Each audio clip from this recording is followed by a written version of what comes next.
Hola a todos. La generación de CO2 se está convirtiendo en una de las grandes losas que pesan en la industria del automóvil. Para entender cómo se genera y cómo desaparece el CO2 de la Tierra, os recomendamos este vídeo de la NASA que lo explica estupendamente. Y es muy curioso que el CO2 cuando se genera es en invierno y en verano prácticamente desaparece. Pero volvamos a lo nuestro. En Charlamotor creemos que la clasificación de vehículos según las etiquetas de la DGT es una clasificación mal hecha si tenemos en cuenta los criterios de emisión de CO2 y lo vamos a explicar. Bienvenidos a Charlamotor.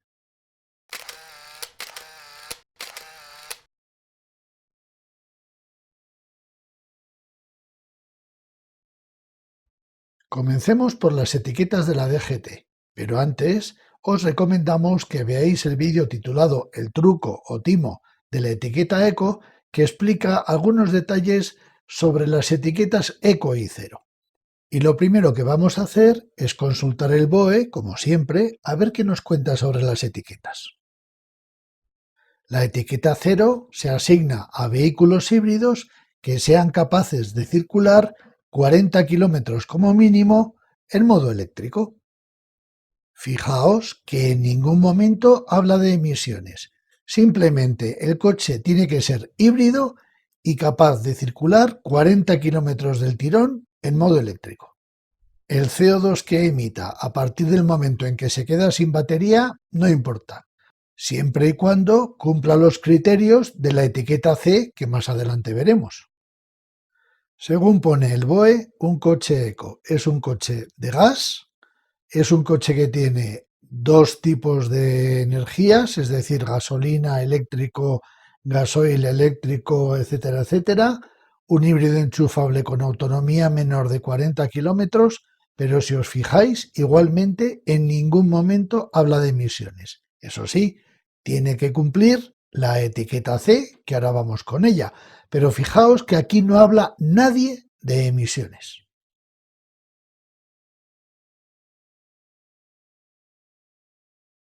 Llegamos a la etiqueta C.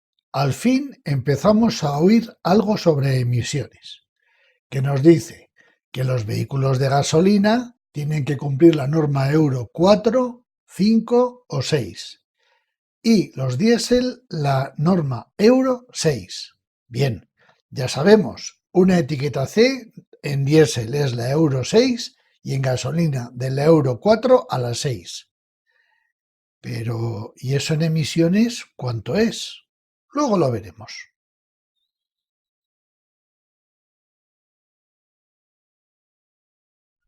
Etiqueta B o categoría B. Coches que sean gasolina Euro 3 o diésel Euro 4 o 5. No vemos tampoco que hablemos de emisiones. Está claro que tenemos que ir a vernos las normas Euro. Nos queda una última categoría, que es la categoría A, que son aquellos vehículos de gasolina que cumplen norma Euro 2 o inferior y en diésel norma Euro 3 o inferior. A estos no les han puesto etiqueta. Y a mí me parece una injusticia, luego veremos por qué. En resumen, como acabamos de ver, el BOE en ningún momento habla de emisiones, simplemente nos refiere a la normativa euro. Así que vamos a echar un vistazo a la normativa euro. Y aquí empieza el salseo. Aquí realmente empezamos a ver cosas. ¿Qué es lo primero que vemos? Que, por ejemplo, un vehículo diésel Euro 1 contamina solamente en CO2 atentos, 6 veces más casi que un diésel Euro 6. Por eso algunos han demonizado al diésel. Por eso a los diésel antiguos se intenta que no entren en las grandes ciudades, en los centros de las grandes ciudades, porque contaminan mucho. En cambio, la gasolina se ha reducido a una tercera parte, que tampoco está mal. Fijaos qué importante es la renovación del parque, que simplemente si se cambiara el parque móvil a vehículos modernos tipo Euro 6, todos, porque ahora mismo si tú te compras un coche nuevo por narices es Euro 6, evitaríamos el problema de CO2 de contaminación que tenemos en las grandes ciudades por CO2 y por partículas. Fijaos la importancia de cambiar el parque móvil. Otro detalle importante que estaréis viendo, efectivamente, un coche diésel Euro 6 emite la mitad de CO2 que un coche de gasolina. Y nos están diciendo que compremos gasolina. ¿Pero alguien entiende esto? Y otra cosa más, esta tabla, según esto, tengas el coche que tengas un motor de 12 cilindros o de un cilindro, en teoría estás emitiendo en gasolina un máximo de 1 gramo por kilómetro. ¿Cómo será que habrá que tener en cuenta el tamaño del motor? Digo yo, ¿no? Pues no, señores, a la DGT le da igual. Ellos te asignan etiqueta C si tú cumples con estas emisiones. Lleves un Bentley de 12 cilindros o lleves un Fiat 500 de 2 cilindros. Les da igual, la etiqueta es la misma y los dos coches acceden a los mismos sitios. Eso es injusto, porque si intentamos penalizar y evitar las emisiones de CO2, lo que tendremos que penalizar es la cantidad de CO2 que generamos, no el ratio de CO2 que generamos ¿por qué valor? Porque todavía no lo sabemos. Pues es según la potencia que tenga el motor, así de sencillo.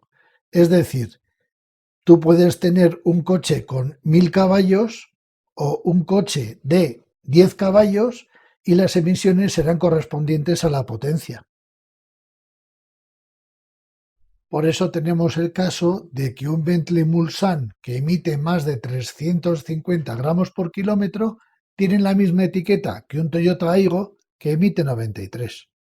Y ese es, bajo el punto de vista de charla motor, el error que están cometiendo los ayuntamientos, que valoran los coches por la etiqueta, no por el consumo o la emisión real de CO2 y de gases contaminantes o de partículas contaminantes, no. Se están limitando a tirar de etiqueta, que es un error, como estáis viendo, bastante grande.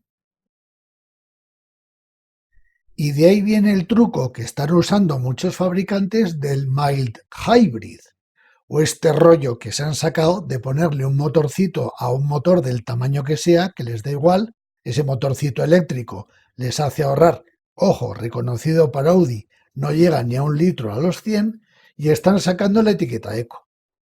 Encima eso, etiqueta eco, es decir, que un cacharro de estos, echando CO2 200 gramos mínimo por kilómetro, encima puede entrar a la ciudad en casos de episodio de contaminación.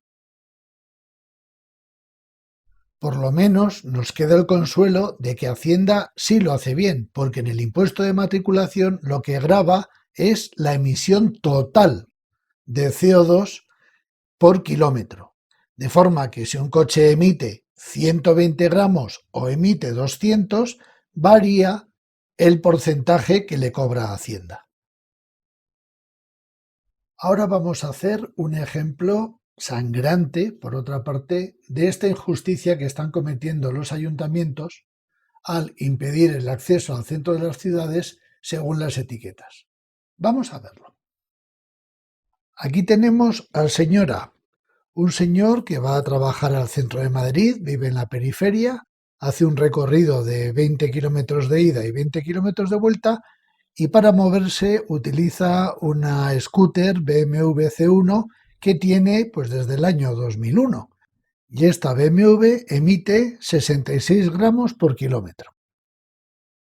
Y aquí tenemos a su vecino, que es el señor B, que circula por el centro de Madrid ya que trabaja bastante cerca del señor A y va en su Range Rover MH-EV, que es un coche híbrido, pero que emite 240 gramos por kilómetro. Así que el señor A contaminaba o emitía 2.640 gramos diarios de CO2. En cambio, el señor B emite 9.600 gramos de CO2 diarios. Pero eso no es lo peor. Lo peor es que el señor A no puede entrar ni siquiera al centro de Madrid. En cambio, el señor B no solamente puede entrar al centro de Madrid, sino que cuando hay episodios de alta contaminación, encima, como es híbrido, puede pasar. Así que el pobre señor A ha tenido que malvender su BMW C1, que le ha dado un servicio magnífico durante 18 años, y ha tenido que comprarse otra moto. Ha perdido los arcos de seguridad que le aportaban la C1, además del maletero fantástico que tenía su C1 para comprarse esta. La elegida ha sido la Yamaha X-Max 125, que tiene unas emisiones de 63 gramos por kilómetro. Ha mejorado 3 gramos por kilómetro.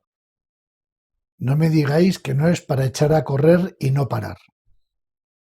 Desde Charlamotor abogamos porque esto se cambie. Lo lógico sería que la etiqueta o el acceso a las ciudades dependiera del CO2 que emites. Y el CO2 que emites está directamente relacionado con la potencia del vehículo. Pues lo tenemos fácil. Simplemente cogemos el impuesto de circulación y vemos cuánto emite el coche. Eso si no tenemos los datos de emisión.